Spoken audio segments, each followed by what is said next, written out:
सर्वेभ्यो नमो नमः। वसुधैव कुटुम्बकम की ओर से मैं वीणा प्रसाद आप सभी का हार्दिक स्वागत करती हूँ, अभिनंदन करती हूँ।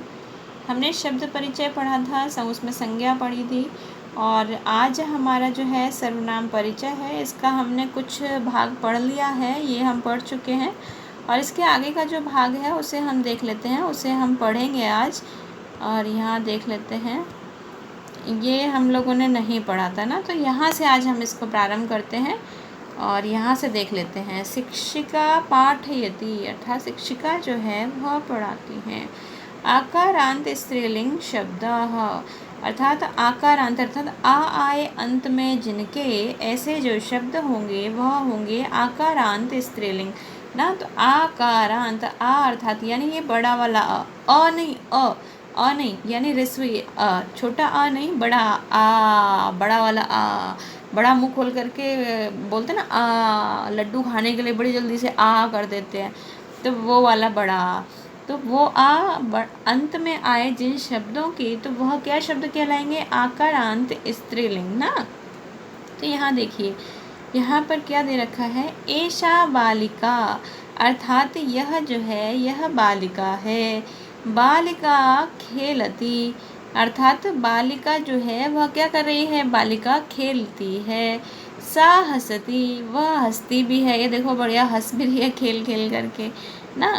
तो यहाँ पर देखिए, सा किम करोति, सा अर्थात वह, किम अर्थात क्या, करोति अर्थात करती है, अर्थात वह क्या करती है, इसके लिए कहा जा रहा है वह क्या करती है। किम सा पठती, क्या वह पढ़ती है? किम अर्थात क्या, सा अर्थात वह, पठती अर्थात पढ़ती है, क्या वह पढ़ती है? तो आम अर्थात हाँ, संस्कृत में हाँ को आम कहा जाता है, ठीक है। ये वाला आम खाने वाला आम नहीं है, तो इसलिए ये वाला आम है, इसके माँ में हलंत रहेगा, ये ध्यान रखिएगा।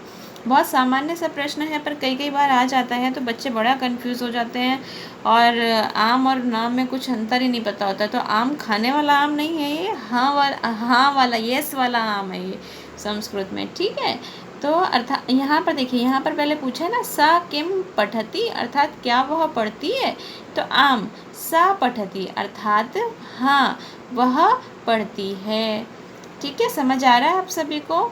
और ये देखिए इसके बाद एषा शिक्षिका अर्थात यह जो है यह शिक्षिका, ये हमारी टीचर आ गई। फिर क्या कह रहे हैं?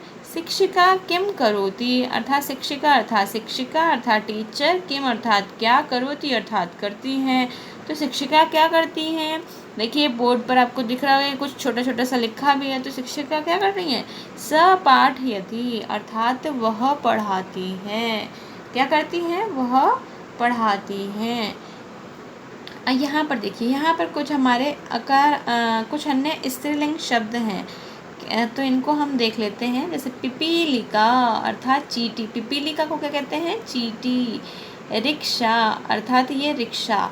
वाटिका बगीचा। कपाटिका अर्थात अलमारी, कबर्ड जो होता है। क्रीडा अर्थात खेल। मृदा इट्स इम्पॉर्टेंट, मृदा यानी मिट्टी। पुष्प वाटिका अर्थात फुलवाड़ी जिसे कहते हैं, पुष्प वाटिका जिसमें बहुत सारे पुष्प लगे हों और बहुत अच्छा सा गार्डन बना हो फूल का, तो उसे कहते हैं पुष्प वाटिका अर्थात फुलवाड़ी, ठीक है। यवनिका अर्थात पर्दा। लंका शिमला मिर्च, यहाँ पर ये कुछ मिस्टेक है, वैसे मिर्च को ना लंका कहा जाता है, यहाँ पर शिमला आपके इसमें दे रखा है तो नहीं कह सकती मैं, बट हाँ मिर्च को जो होती है ना, मिर्च को लंका ही कहा जाता है, ये तो तय बात है। तो मिर्च को लंका इसलिए कहा जाता है कि एक तो लंका उसमें भी क्योंकि लंका का राजा जो कौन था? रावण। तो लंका क्या थी? बहुत हमारे उससे भारतीय उससे परंपरा से देखा जाए तो मतलब नहीं था सही, लेकिन मिर्ची चूँकि तीखी होती है, बहुत ही ज़्यादा, बहुत अत्यधिक तीखी होती है कोई मिर्ची, तो इसलिए बहुत स्वाद ख़राब कर देती है किसी किसी की जीभ का। तो इसलिए क्या होती है, मिर्च को इसलिए ही लंका कहा जाता है। और उत्पीठिका यानी टेबल। गुहा अर्थात गुफा, नासिका अर्थात नाक, सिक्थवर्तिका अर्थात मोमबत्ती, कलिका अर्थात कली, कूपिका अर्थात बोतल, द्विचक्रिका अर्थात साइकिल। द्विचक्रिका अर्थात दो पहिए हों जिसमें, वह क्या हो गया, साइकिल हो गई ना। शिविका अर्थात डोली, वीटिका अर्थात गुल्ली, पुष्पभंजिका अर्थात बैडमिंटन, वसुधा धरती, वसुधा ये धरती, ये देखिए ये इम्पोर्टेंट है। शर्मा अर्थात, अच्छा शर्मा कुतिया हो कहते हैं। पिपासा प्यास, जब कोई प्यासा हो तो उसको कहते हैं पिपासा, यानी पिपासा, प्यास लगी तो प्यास, पिपासा।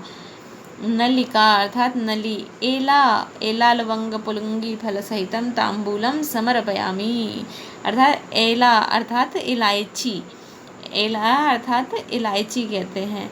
जिह्वा अर्थात जीभ, हरिद्रा अर्थात हल्दी, गंधवर्तिका अर्थात अगरबत्ती, शाखा अर्थात टहनी, लता अर्थात बेल, रोटिका अर्थात रोटी, रोटिका अर्थात रोटी।